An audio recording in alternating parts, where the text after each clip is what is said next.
perjalanan ya. Kali kedua kita berbagi praktik baik di Pulau Haruku ya. Kita akan ke Pulau Haruku dalam rangka untuk berbagi praktik baik komunitas Ahmad Dahlan dengan beberapa komunitas belajar di jenjang SD, SMP, dan SMA terkait tentang implementasi teknologi. Ikuti perjalanan kami kali ini seperti apa keseruannya ya, sampai ketemu nanti di Pulau Haruku. Ya, perjalanan ke Pulau Haruku kita menggunakan alat transport seperti ini ya. Di sini disebut dengan Sweet.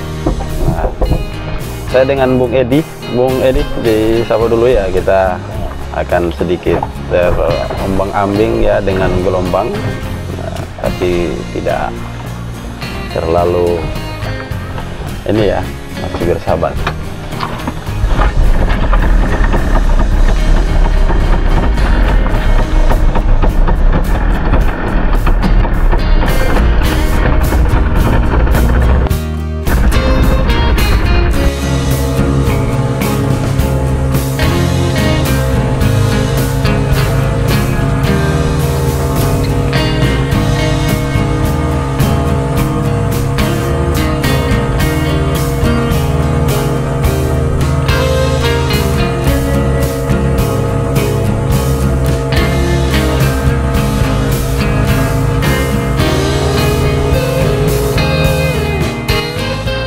Ya, sahabat sekalian, kita telah sampai di desa Negeri Kailolo.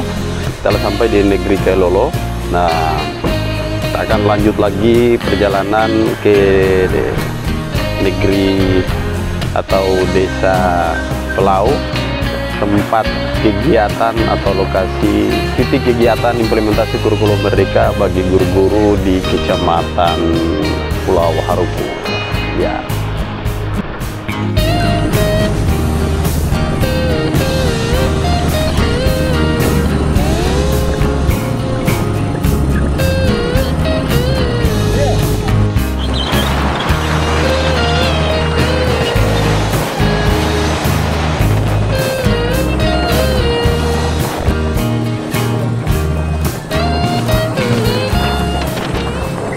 Ya, sahabat sekalian, kita sudah sampai di lokasi kegiatan ya. Ini di SD Negeri 212 Maluku Tengah. Ini tepatnya di Desa Pelau dan lagi dinantikan ya. Ini guru-guru sudah ada di dalam dan kita akan aksi berbagi praktik baik, aksi nyata. Komunitas belajar Ahmad Dahlan dengan beberapa komunitas belajar yang ada di sini. Indonesia, tanah airku, tanah tumpah darahku. Di sanalah aku berdiri, jadi pandu ibuku. Indonesia, kebangsaanku. Indonesia Raya, merdeka, merdeka. Hiduplah Indonesia Raya. Amal yang kami hormati Bapak Albi Hasan MPD, dan kami banggakan Bapak Ibu staf Dewan Guru perwakilan dari tiap-tiap sekolah yang ada di wilayah Pulau Haruku, ibu kota, kecamatan dan sekitarnya. Assalamualaikum warahmatullahi wabarakatuh. Selamat pagi, salam. Pertama-tama marilah kita panjatkan puji dan syukur kehadirat Allah Subhanahu wa Ta'ala, Tuhan yang Maha Esa, karena atas berkat limpahan rahmatnya kita semua dalam keadaan sehat walafiat dan dapat hadir di ruangan ini dalam rangka mengikuti kegiatan PMM yang sebentar nanti akan dibawakan oleh Bapak kita, narasumber kita pada hari ini, Bapak Alfi Hasan FPD. Untuk itu sebelumnya ada beberapa hal yang perlu kami sampaikan, bahwa kami lebih intinya nanti sebentar kita semua akan mendengar dari Pak Alfi selaku pemateri kita pada hari ini, dan mungkin kegiatan ini akan berlanjut terus sampai kurikulum ini dia berjalan dengan baik di sekolah masing-masing. Kemungkinan besar dia kembali sekitar tanggal 18 dan sebagainya itu mungkin saya akan ikut juga, itu sudah ikut juga untuk pemantapan kurikulum Merdeka. Tetapi supaya ketika para pengawas datang ke sini untuk penyampaiannya, Bapak Ibu sudah lebih paham. Baik, terima kasih Bapak Pengawas, dan dilanjutkan untuk materi sebelum Tadi minta ya untuk sharing dengan ibu bapak sekalian, kita berbagi dulu, bapak ibu pelajari, kita saling berbagi itu indah, apalagi berbagi ilmu. Ada? Belum ada? Oke. Berarti kita ambil tengah saja Bapak Ibu ya. Ya, kita ambil grade-nya di tengah saja ya. Mandiri berubah. Nah, setuju Bapak Ibu? Biar sampai sore tidak sia-sia Bapak Ibu ya. Ada hasil yang nanti bisa diimplementasikan. Ya. Oke, mandiri berubah. Namanya saja berubah. Berarti ada sesuatu yang nanti akan diubah. Apa yang dibuat di sekolah mandiri belajar ini harus tahu dulu, terutama kepala sekolah. Di sekolah mandiri belajar, di sekolah mandiri berubah, di sekolah mandiri berbagi. Ya, yang dibuat di mandiri belajar itu tidak mengubah kurikulum yang ada. Silakan cek Dapodik. Ya, di Dapodik itu masih tertulis kurikulum 2013. Nah, kemudian lalu apa yang diterapkan?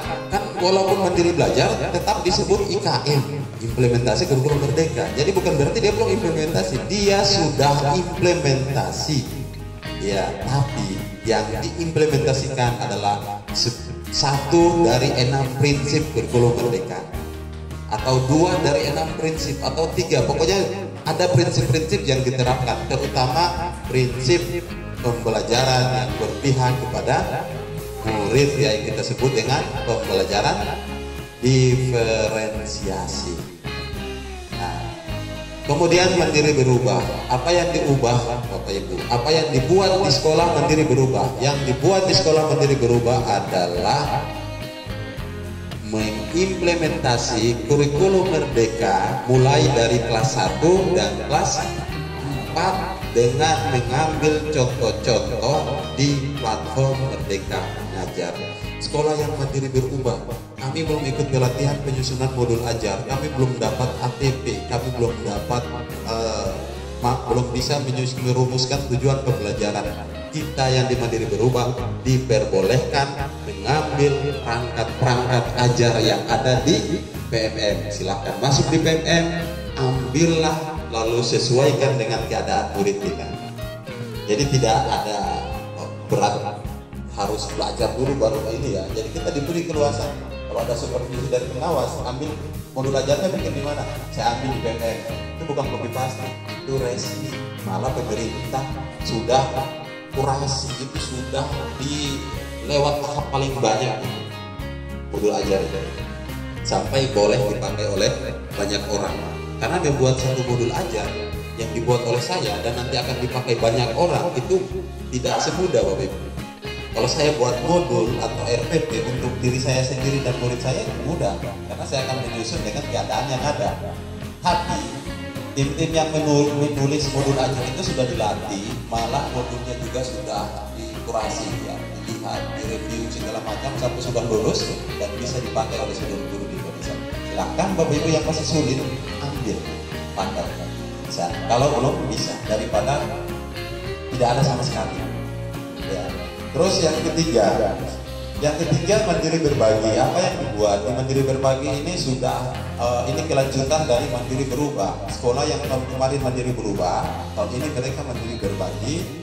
Lalu mereka ini menerapkannya kalau sudah 14, kalau tahun kedua sudah 12, 45, 78, 10, 11. Ya. Kalau sudah tahun kedua, kalau tahun kemarin mereka sudah itu yang dirubah di Mandiri Belajar. Ya, silabus semua masih sama karena masih pakai K13. Ya, Mandiri Berbagi, ayo. Yang di Mandiri Berbagi yang diubah itu hanya kelas Mandiri Berubah yang diubah itu hanya kelas 1 dan kelas 4, kelas 7 dan kelas 10. Itu saja. Kelas lainnya masih K13.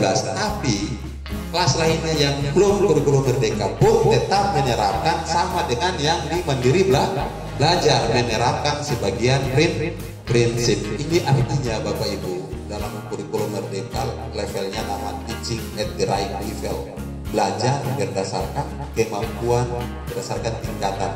Kalau tingkatan saya ada di sini, ya saya belajar ada di sini, jangan dipaksa ke atas sini, gitu. Nah, itu yang diharapkan dalam pembelajaran diferensiasi. Oke, Bapak Ibu, sebelum kita saya mulai memperkenalkan sedikit, saya mau kita refleksi dulu, Bapak Ibu, mungkin 30 menit saja kita refleksi. Nah, esensi dari perubahan itu apa? Kenapa harus berubah? Ya, terus apa yang harus kita lakukan? Lalu refleksi lagi Bapak Ibu, selama ini yang ketemu sebikin ini bagus, benar atau belum? Dampaknya apa sampai saat ini? Ya, terus peran kita juga apa selama ini? Ini peran kita makin hari makin hilang Bapak Ibu. Saya tuh bingung, guru-guru kita dulu waktu saya sekolah, kalau tidak tahu baca Bapak Ibu, di sini tidak terlalu terasa, tapi di kota-kota itu terasa sekali. Kalau kita tidak tahu baca, tidak tahu hitung, ada satu materi yang belum, gurunya itu suruh balik ke rumah jadi les di rumah. Itu Bapak Ibu tahu? Tidak dibayar 1 rupiah. Guru sekarang bukan di sini, tempat lain, menahan siswa di luar jam mengajarnya, bicara sama orang tua, les, bayar berapa. Jadi peran kita ini yang kita harus cari dudukannya di mana, supaya Bapak Ibu kita ini benar-benar disebut dengan pahlawan tanpa tanda jasa. Benar, guru itu pahlawan tanpa tanda jasa, tapi guru yang bagaimana? Ya, nah, tergantung dari niat dan tujuan kita. Pekerjaan kita ini mulia Bapak Ibu, mulia. Amalnya tidak terhenti selama kita hidup, sampai kapanpun amalnya mengalir terus, karena kita meninggalkan sesuatu yang baik yang dipakai oleh banyak orang. Ya, oke.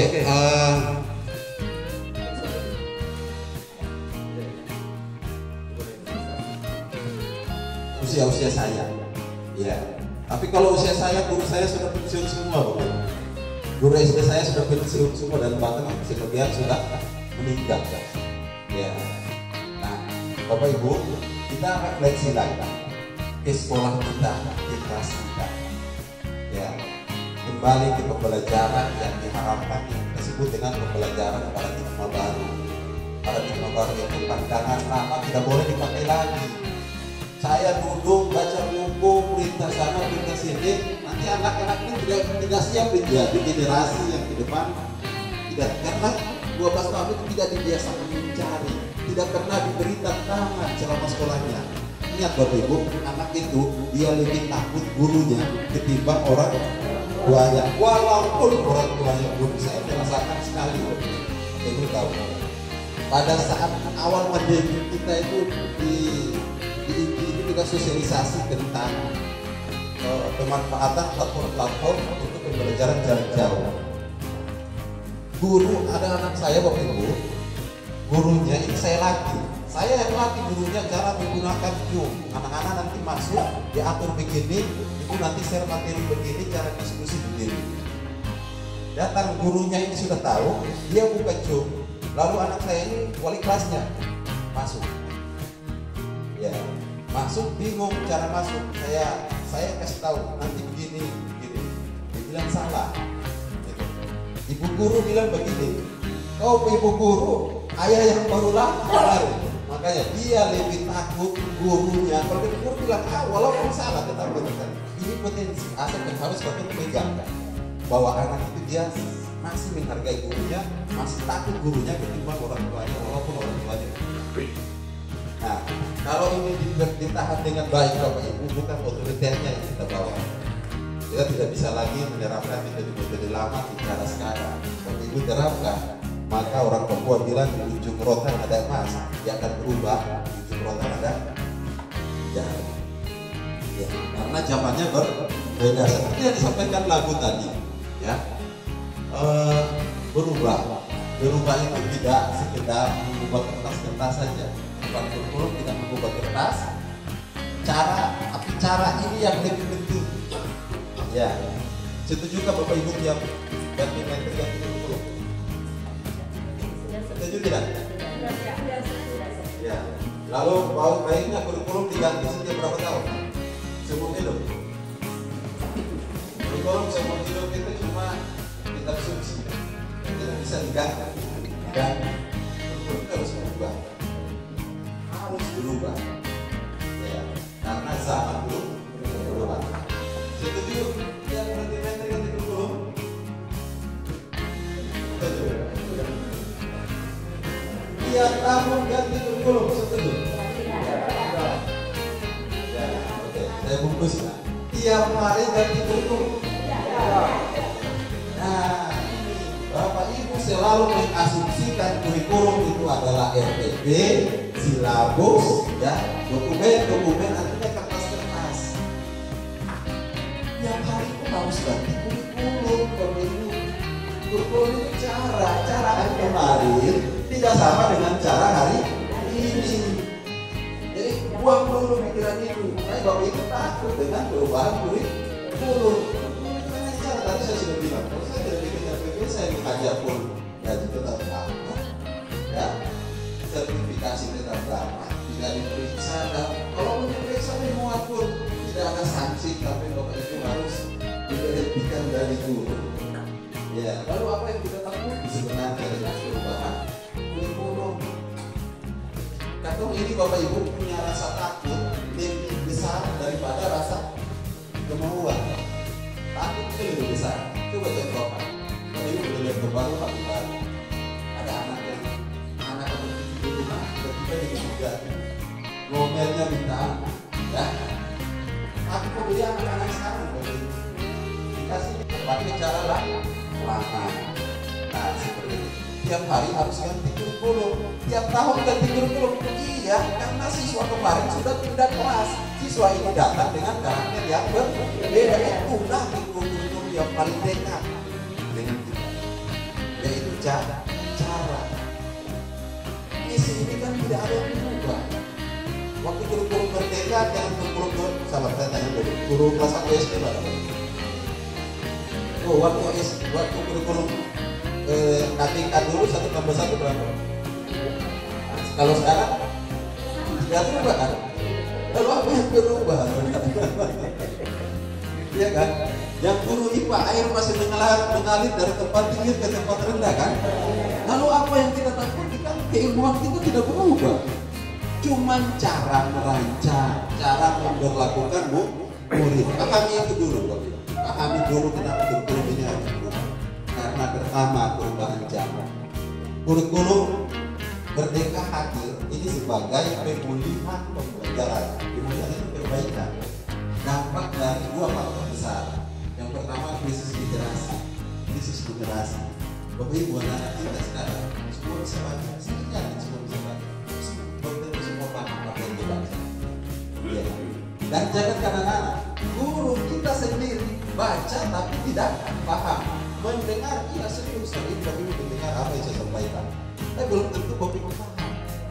Karena Bapak Ibu hadir di sini tidak siap untuk belajar. Saya yakin semua hal ini siap di tempat lain. Makanya saya kalau pertemuan pertama dengan satu guru-guru di satu wilayah, saya tanya dulu siapa yang suruh Bapak Ibu hadir di sini. Ya, kalau sekolah, kalau tidak hadir gimana? Bapak marah. Ya, berarti Bapak Ibu belum siap belajar.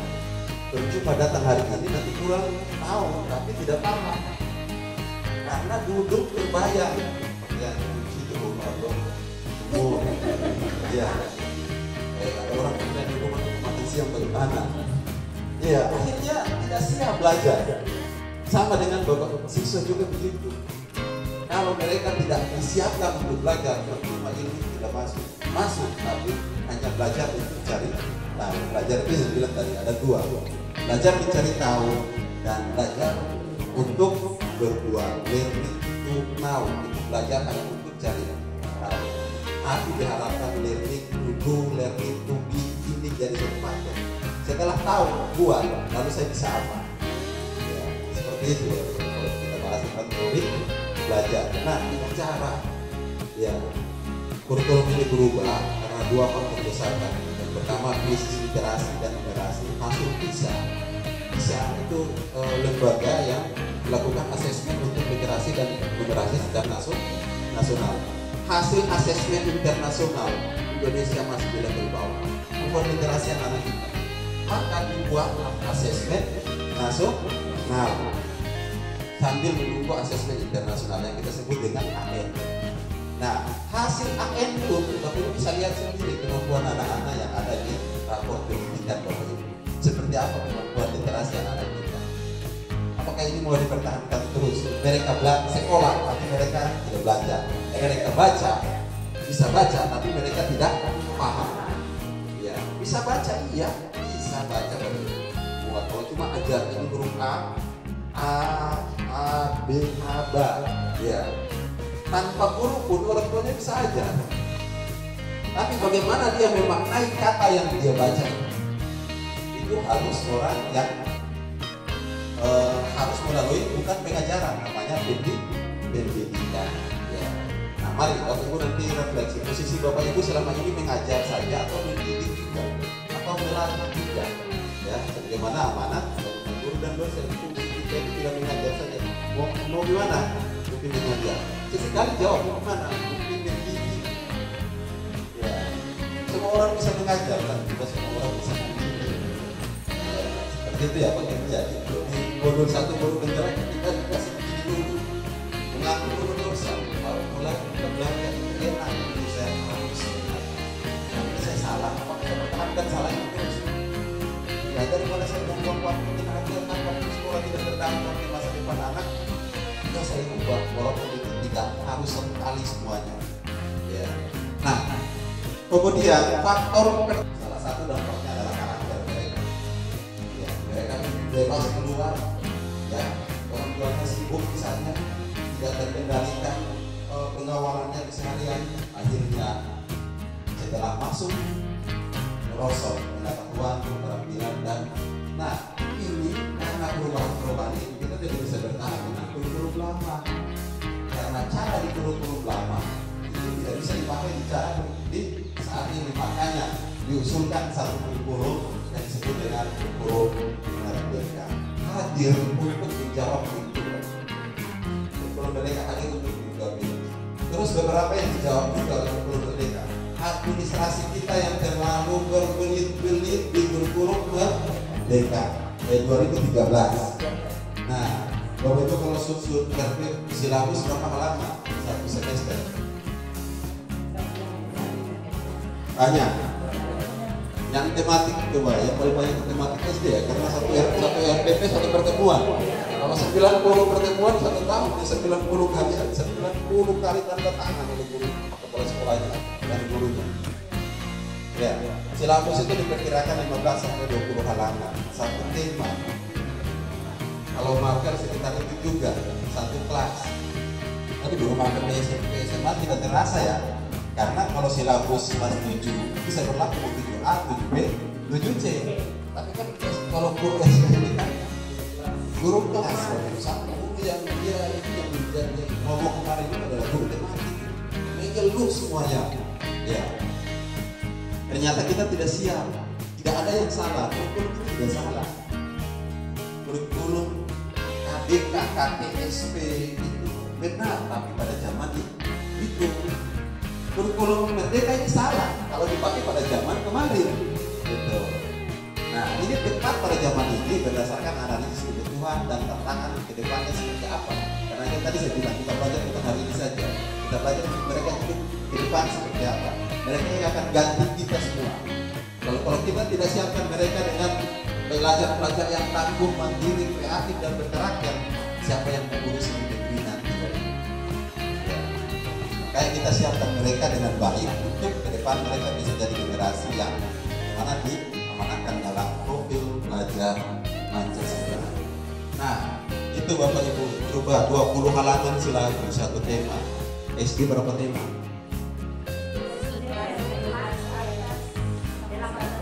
Nah, ya, satu tema berapa subtema? 4 subtema ya, standar ya. Satu tema itu bisa 20 halaman. Kalau 4 tema,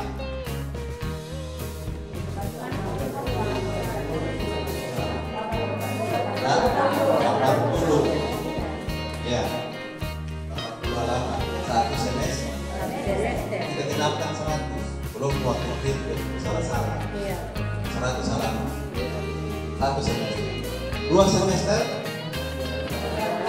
3 semester, 4, satu ring kertas untuk silabus dalam satu fase. Bayangkan. Sekarang Bapak Ibu hanya menyusun 3 sampai 4 lembar, 2 tahun baru ganti lagi. Mau yang pikul sedikit tapi pikul banyak? Ya, ayo berubah. Saya pun bilang berubah, kalau saya berubah? Ya. Bapak Ibu ini ada pikul kayu besar nih sekarang. Kayunya 500 kilo. Ya.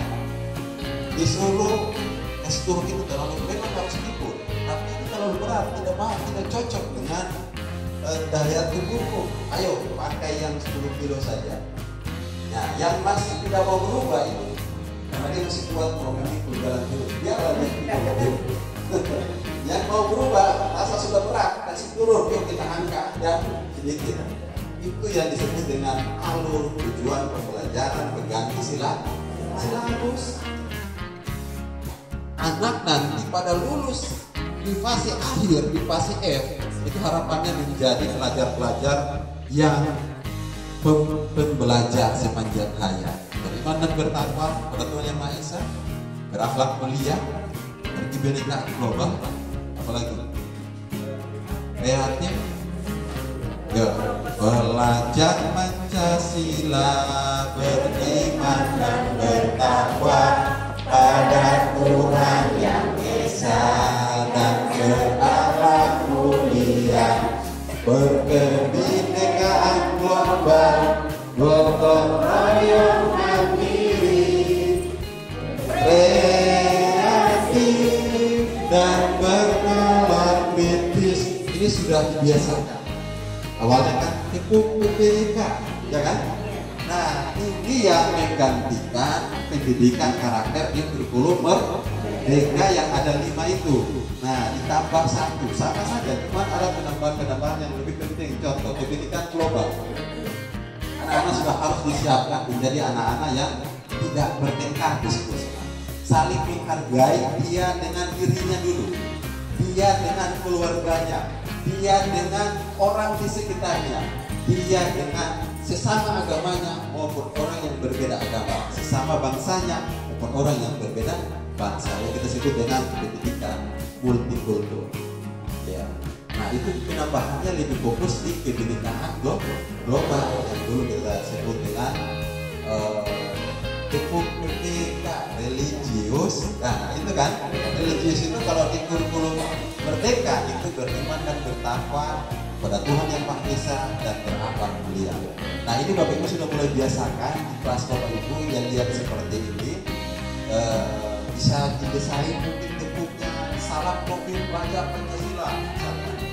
Nah, disebut di kurikulum merdeka dengan profil pelajar Pancasila. Jadi penguatan pendidikan karakter waktu K13 atau disebut dengan PPK. Di sini disebut dengan profil pelajar Pancasila. Ada 6 tadi. Itulah peran kita sesungguhnya. Kita ini Bapak Ibu, tadi saya bilang, kalau mau dekat itu foto-foto itu sana dengan foto anak-anak yang cepat angka, menurut anak baik-baik. Ya. Nah, penempatan posisi kita di kelas di sekolah harus berpihak ke seluruh anak. Bapak Ibu jangan mengklaim anak lambat. Loh, mungkin dia belum menemukan caranya yang tepat. Bapak Ibu mungkin pakai cara yang memaksa. Nah, ayo Bapak Ibu, ya, tidak bisa bergerak sendiri. Ayo sekarang kita semua hidupkan komunitas belajar. KKG MGMP itu bagian daripada komunitas belajar. Tapi komunitas yang paling penting adalah komunitas di dalam sekolah. Yang hari-hari ketemu beberapa. Angkat satu ketua komunitas, daftar di PNS. Ya, lalu buat jadwal kegiatan. Kegiatan tidak harus sekolah.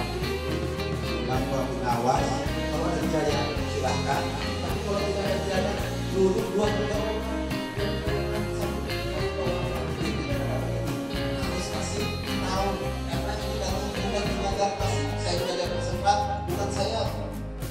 bagus kelas 4 saja, karena kelas 4 ini harus diserahkan pada kelas 5 besok-besok. Kalau guru kelas 5 juga tidak siap, maka apa yang sudah saya baguskan akan hancur di kelas atas. Begitu juga antara SMP dengan SD. SD kalau sudah dikuatkan di bawah, naik ke atas guru SMP tidak intervensi juga sama dengan semangat yang sama, maka hilanglah. Ini kita alami. Saya waktu MD, karena kebetulan sekolahnya di Al-Hilal ya, di Bangka. SMA. Waktu itu Bapak Ibu, mata pelajaran yang paling saya senang itu adalah bahasa Arab. Hampir semua perabot rumah saya hafal yang bahasa Arab. Ya. Waktu itu Bapak Ibu, karena gurunya luar biasa. Tapi begitu saya pindah ke SMP, Bapak Ibu di MTS, gurunya hadir dengan cara yang belum bisa kami depan. Ya, tidak pusing. Soal tiba-tiba guru tidak pernah diajar. Semangatmu semakin hari makin sampai sekarang saya cuma hafal anak dan begitu saja. Ya, aina anta. Nah, seperti itu Bapak Ibu. Jadi ini harus kerjasama, terutama di dalam sekolah dulu, itu komunitas belajar. Oke, sekarang Bapak Ibu.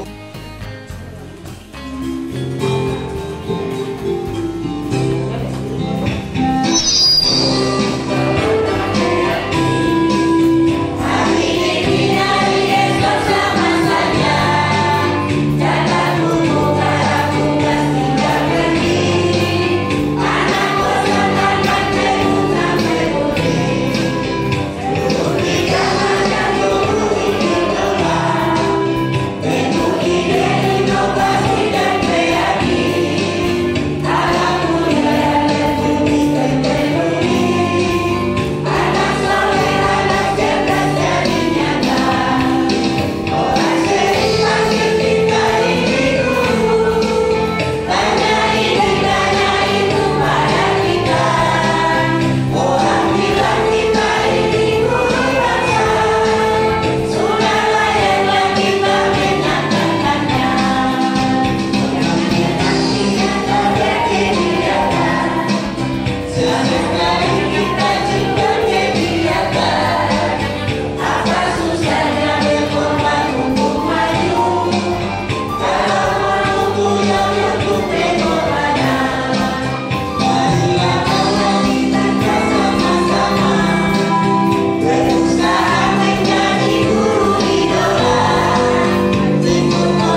sini kan dia akan punya yang apa namanya, dia punya CP tadi itu kan berkaitan dengan undang-undang dasar.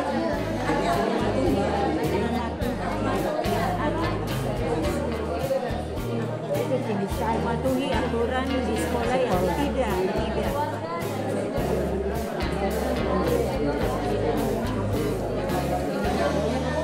Aturannya juga jelas.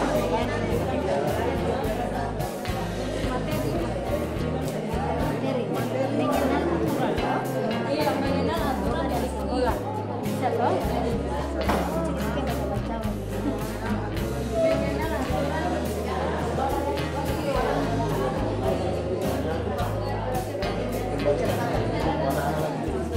Karena ini kan kelas 1 toh.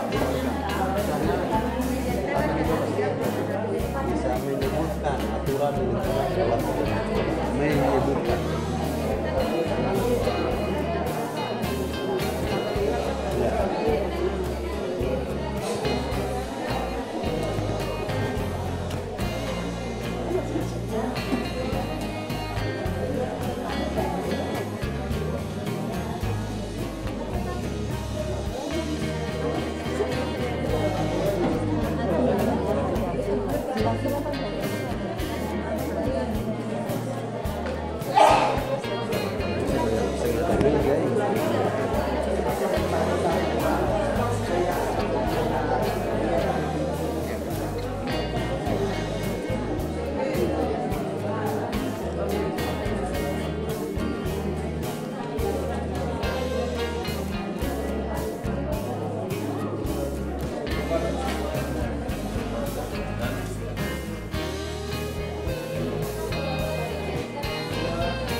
Semangat Ibu.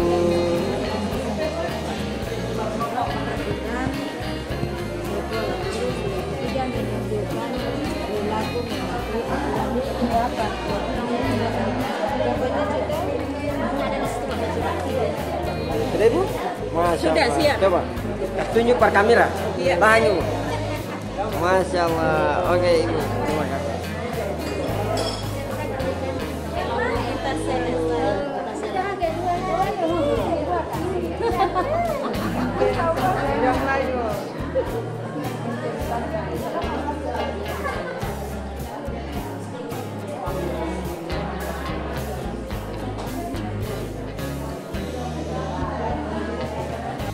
Waalaikumsalam.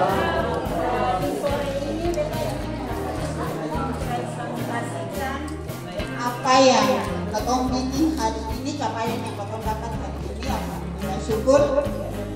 Katong sesampai di tahap yang selama ini Katong cari bahwa Katong mengajak, Katong tahu tahapan yang harus Katong bikin. Tahapan yang pertama bagaimana dan sekarang Kita dari kelompok SD Islam Akhiriyah Ori mempresentasikan, kalau memang nanti dikoreksi sama-sama, kita punya capaian pembelajaran pada lingkup yang kedua. Dia punya ini ya, yang kedua itu adalah tentang Undang-Undang Dasar 1945. Di sini capaian pembelajarannya mengenal aturan keluarga di sekolah, keluarga dan di sekolah. Kemudian yang kedua, peserta didik mampu menceritakan contoh sikap mematuhi dan tidak mematuhi di keluarga dan di sekolah, aturan keluarga dan di sekolah. Kemudian yang ketiga, menunjukkan perilaku mematuhi dan tidak mematuhi aturan di keluarga dan di sekolah. Lingkup materinya, satu, dia terbagi menjadi 3 elemen. Satu, aturan di keluarga dan di sekolah. Yang kedua, mematuhi aturan di keluarga dan di sekolah. Yang ketiga, menunjukkan perilaku mematuhi aturan di sekolah, di keluarga dan di sekolah. Kompetensi mengenal aturan-aturan di keluarga dan di sekolah. Yang kedua, menceritakan contoh aturan perilaku di keluarga dan di sekolah. Yang ketiga, menunjukkan contoh perilaku aturan yang dilakukan di keluarga dan di sekolah. Tujuan pembelajaran mengenal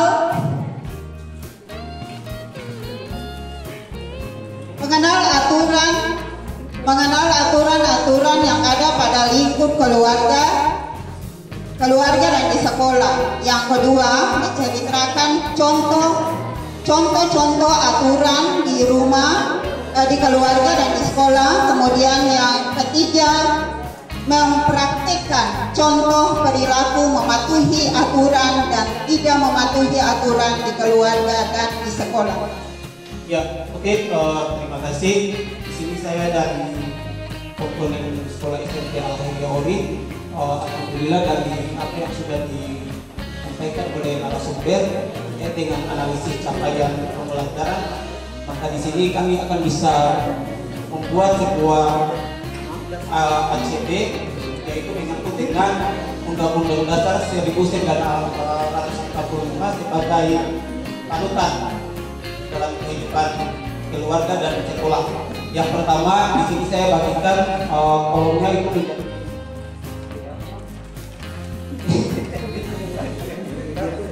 menjadi 1, 2, 3, 4, 5 dan 6 kolom. Kolom yang pertama itu saya urutkan untuk angka nomor. Kemudian kolom yang kedua saya bikin capaian pembelajaran. Kolom yang ketiga saya bikin lingkup materi. Yang keempat saya buat kompetensi.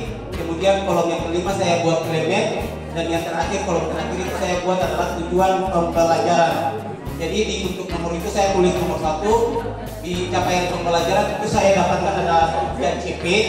CP yang pertama adalah peserta didik mampu mengenal aturan di lingkungan keluarga dan sekolah terkait dengan Undang-Undang Dasar 1945. Kemudian yang kedua, peserta didik mampu menceritakan contoh sikap mematuhi dan tidak mematuhi aturan yang ada pada lingkup keluarga dan sekolah. Kemudian CP yang ketiga, peserta didik mampu menunjukkan perilaku mematuhi aturan di keluarga dan di sekolah. Kemudian saya ke kotak kolom ketiga itu terkait dengan lingkup materi. Di situ lingkup materi saya ambil yang pertama, di CP pertama itu saya ambil mengenal aturan-aturan di lingkungan keluarga dan lingkungan sekolah. Kemudian lingkup materi yang kedua itu saya menceritakan contoh sikap mematuhi aturan dan tidak mematuhi aturan di keluarga dan sekolah. Kemudian lingkup yang ketiga itu saya ambil menunjukkan perilaku yang sesuai dengan aturan di keluarga dan di sekolah. Kemudian di kotak yang keempat untuk kompetensinya saya bikin mengenal, menceritakan dan mengidentifikasi. Kemudian di situ elemennya saya buat adalah Undang-Undang Dasar 1945 945. Bismillahirrahmanirrahim. Assalamualaikum warahmatullahi wabarakatuh. Ya, kami dari perwakilan SMA Negeri 16 Maluku Tengah. Alhamdulillah tadi yang sudah dipaparkan ada beberapa elemen yang kita sudah bahas, dan sekarang kita masuk dalam pembuatan contohnya, di mana kita mengambil capaian per elemen. Kita buka di platform Merdeka Belajar, yakni tentang Undang-Undang Dasar Negara Republik Indonesia tahun 1945. Di mana di sini yang kita buat yaitu pertama, dari elemen yang ada kami mengambil terdapat 3 materi. Di mana materi pertama atau yang disebut dengan capaian CP-nya yaitu peserta didik mampu mengenal aturan di lingkungan keluarga dan sekolah. Lingkup materi aturan di lingkungan keluarga. Kompetensinya yakni mengenal. Di mana kami mengambil kata mengenal ini yakni kata kunci yang dia berada di CP. Elemennya yakni Undang-Undang Dasar NKRI 1945. Tujuannya yaitu untuk mengenal aturan di lingkungan keluarga dan sekolah. Untuk materi yang kedua, dia punya CP-nya yaitu peserta didik mampu menceritakan contoh sikap mematuhi dan tidak mematuhi aturan di keluarga dan sekolah. Lingkup materi, contoh sikap mematuhi dan tidak mematuhi aturan di keluarga dan sekolah. Kompetensinya yaitu menceritakan. Elemennya masih sama dengan yang tadi yaitu Undang-Undang Dasar NKRI tahun 1945. Kerja operasional. Dan ada 2 kompetensi. Bisakah ini diterapkan dalam 1 kali pertemuan? Ini kembali ke karakter anak-anak lagi. Kalau menurut Bapak Ibu bisa, maka gabungkan jadi identifikasi dan menceritakan. Kalau tidak, ini dipisahkan, ya. Mengidentifikasi dan menceritakan. Ya. Yang kedua, yang satu CP pertama berapa tujuan punya Bapak Ibu? Mengidentifikasi dan menceritakan. Satu kali pertemuan bisa. Nah, berarti CP pertama ada 2 DP. Kita pisahkan, siswa mengidentifikasi dulu, baru sampai tujuan kedua menjadi tabel nanti. Karena kita tulis lagi di sana. Lebih tambah 1 kolom saja. Dari hasil analisis ini kita langsung rumuskan 2. Ya, saya tanya ulang. CP ambil dari mana?